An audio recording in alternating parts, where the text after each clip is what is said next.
জীবনে ভাই টাকা পয়সা কামাবেন, টাকা পয়সা থাকবো, কিন্তু জীবনে যদি না ঘুরেন তাহলে যে ফিলিংস আপনার আনন্দের সময়টা এটা কিন্তু ভাই পাইবেন না।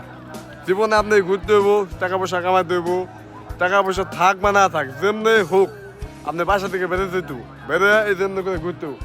মনে করেন যে টাকা তো খালি জমাইলেন নি কিন্তু ঘুরলেন না, তাহলে তো ওই টাকা কোনো মূল্য নাই। জীবনে মনে করেন যে ঘুরলেন, ফিরলেন, পৃথিবীটা দেখলেন, জগৎটা দেখলেন, তাহলে মনে করেন যে মনে শান্তি আইব।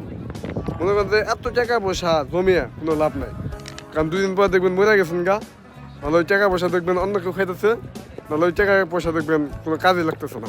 তো সময় থাকতে বাসা থেকে বেরিয়ে পড়েন, বেরিয়ে মনে করেন ঘুরেন, ফিরেন, দেখেন পরিবেশটা, দেখেন পরে বাংলাদেশটাকে দেখেন, এগুলো দেখেন, দেখলে দেখবেন খুব ভালো লাগবে আপনার।